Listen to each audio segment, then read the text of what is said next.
looking down, he got like a hood on and said, but like then I realized it's for Trayvon. He had his coworkers, because he has a nice job. I forget exactly what he does. His coworkers were saying, "I hope this isn't about that Trayvon Martin case." You know, so it's just it's not just those people, 6 jurors and that prosecutor. It's the whole atmosphere down there. It feels that way. Oh yeah, it's a whole culture. You know, it what happens is things like the Trayvon Martin case. It brings up problems that we still have in this country that will not be resolved because we don't confront them and deal with them with an open dialogue like we do on this show. But Anthony Cook, I think you said an important thing about basically you haven't bought oranges. And I think that's what a lot of people are saying right now, that they're basically boycotting Florida products or, you know, not traveling to Florida. But, you know, Florida is not the only state with the stand your ground law. It's a whole bunch of other states. But I'm just curious to know, why are all these cases, you know, coming up? Like Adaya is going to talk about one case in a few, but I'm just really curious, like, what's wrong with Florida? Well, I mean, we come from, you know, a history where we had boycotts. You know, we come from a history where, you know, we came together as a people to protest, you know, and I just feel as a minority, we have to come together as the majority and really face these issues that, you know, trigger our people, you know, our people of color, you know, and not only that, it's so many, you know, it's the misleading, it's the miseducation, you know, and I feel that, you know, it's not only, it's society, it's media, and how, you know, things just, you know, how they put things out into the media.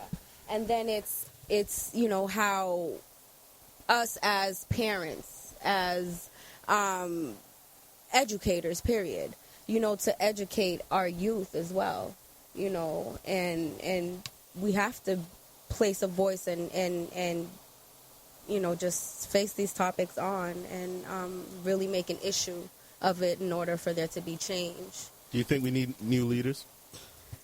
Oh, yeah.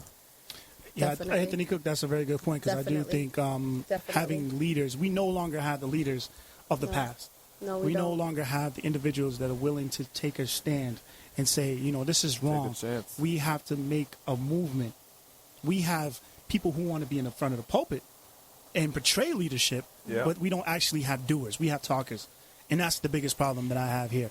But Public, you said something about the 71-year-old and then our 70-year-old versus the 41-year-old. Right. So you view the 41-year-old as more intimidating, but against the judicial system, the 71-year-old was viewed as the aggressor, which is pretty sad, because how can an older gentleman be the aggressor? But the same thing with the Trayvon Martin case, even though he was younger, you know, I don't know what else. He was a smaller build. There were so many characteristics against them. What just comes to my mind is that who determines who's the aggressor?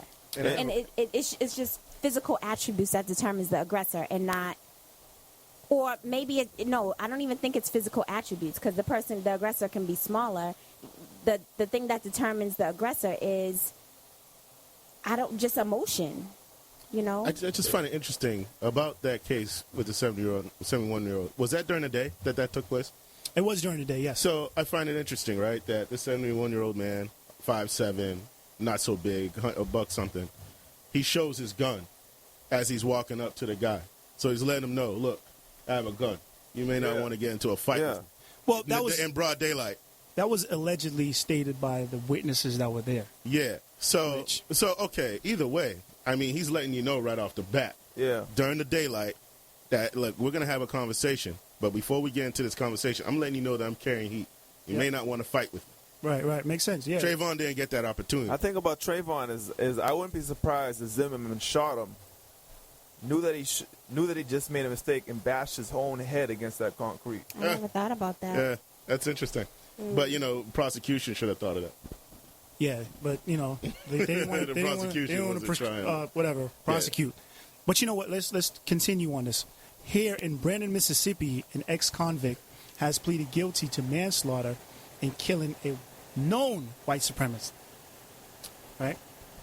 Vincent McGee has been charged with capital murder after Richard Barrett's body was found beaten and stabbed 16 times and burned in his home in April 2010.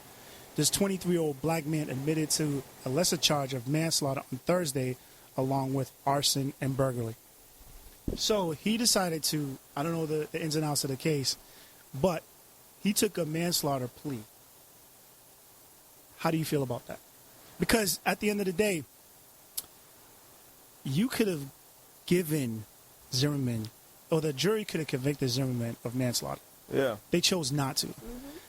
This jury, knowing that this person is a white supremacist, not saying he deserves to die, because I don't think anybody does, but knowing that he is, he's proven.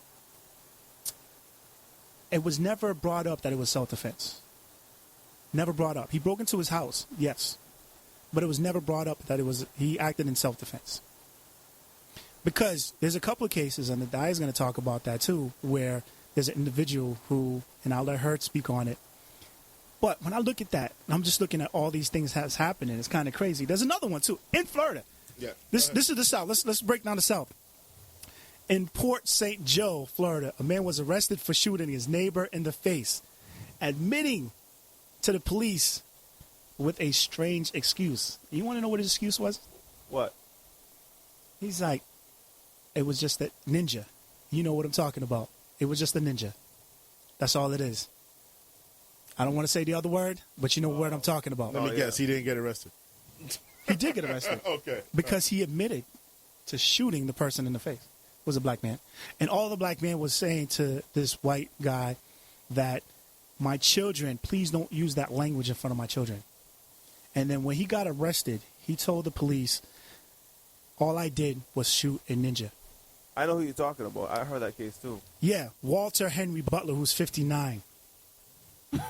Do your research, people. Do your research. No, I saw a different one. That's just a few of them. That's just a few of the many that we're mentioning of the cases that are going on right now in Florida. Because there's many more cases that have been going on in Florida that definitely proves that our judicial system has some issues. Now, is it our judicial system or is it a Florida system? I believe it's the judicial system. Because it's not just Florida that has to stand your ground. I think we need to stop blaming the system and stop going directly after the people in the system because they're the problem. Yep, and nothing has changed. I believe the judicial system is biased and racist. Yeah, it has a history of being that way because, they wanted it that way, and there's still factions that want to keep that. Every few years they have a large, a high-profile case to remind you that they want, black people to feel inferior. What's crazy is how, we come from such a long road and such a long journey to where we've had people stand for us and face these issues face on and have been ridiculed, have been victims to acts of violence and due to racism. I mean, look, we have Martin Luther King, a great man murdered, that stood for the changes that, to have taken place. But yet we're so far, it's almost like it's like almost you could barely touch it, we see the changes that have taken place, but still we're so far from that change that needs to take place. But look who took over after he was gone. I mean, it's, Jesse Jackson. I'm not impressed with Jesse Jackson. I mean, you know what? He's fought for certain issues, but I mean, he's up there bad mouthing Obama. And, personally, I don't like the term African American. I don't like the term. He's the one that came up with that term, and I don't like the term African American. I would have rather he came up with more. Yes. To describe people of color rather than African American, because that's what we were called before. This system of slavery that we had in America came up. We were called Moors, and then the reason that you got into negro and that ninja word was because they wanted to specifically subjugate and make us feel inferior. How do you feel about the term black? I'll take that over African American. Yeah. But I don't necessarily like that either. And until we get into more comfortable with the word more and people understand what the word more is, then I'd rather start using that more than using the term black or African American. Yeah. See, for me, I don't have a problem with the term black, because that's what I am. That's my color. That's who I am. Yeah, I can't even see you right now. Yes, that's great. The black of the berry. This is black of the berry. It's not that. The public is not. No, I'm black. I'm black. I'm tired. And it's all good. You know what I'm saying? And I love it. Because when I smile, all you see is white. That's it. But let's get back on topic. Yeah. But But what I'm saying is, like, I always hear people say, black, and like, Anthony Cook just said, he doesn't like that term. I have no problems with that term. I think when we've been in such a disarray when it comes to trying to find out who we are. It's just let's focus on what we are. Mm-hmm. You know what I'm saying? Let's stop trying to have other people determine who we are. Mm-hmm. You're black. It is what it is. But before the 1300s, around the 1300s, Latinos, we weren't known as Latinos. We were categorized as blacks. We were categorized as More. Yeah. That's what we were identified as. We were all one race. Yeah. And I think, we need to find out who we are now. And I think that the way that you find out who we are is by knowing our history. Knowing where we come from and why, for example, why I have slanted eyes. Why do you have slanted eyes? Because I have Chinese in my family. I knew it. Yes, I knew it. Yes. I saw it. One of my nieces did a get off the family bandwagon. tree. Get off the bandwagon. Oh, what am I trying to hop on the coattails? Like, I don't owe that $1 billion.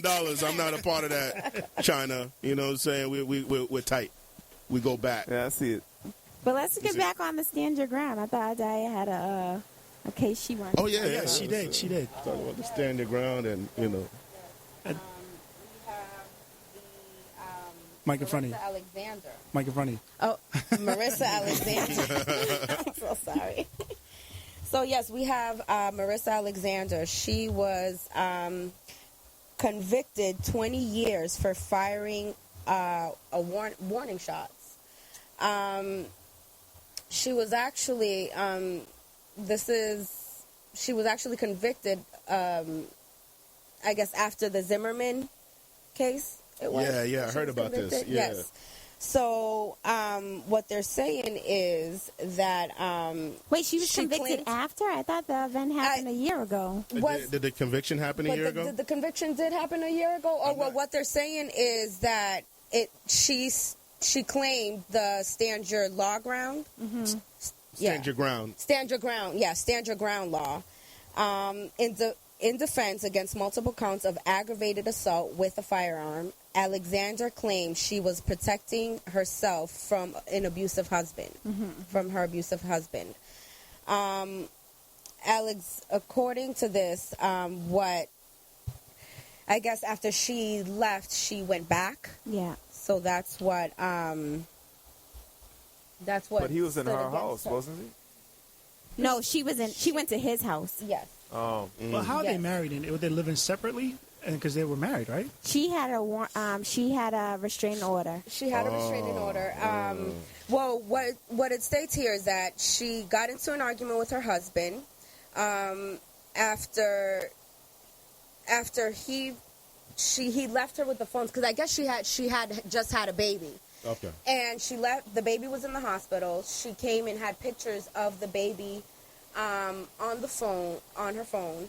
She was showing the husband. I'm not sure if he's her husband or her lover. Definitely the baby daddy. Definitely it's the baby daddy. Yeah. So he noticed that they were, after seeing the pictures, he noticed there were text messages back and forth between her ex-husband. which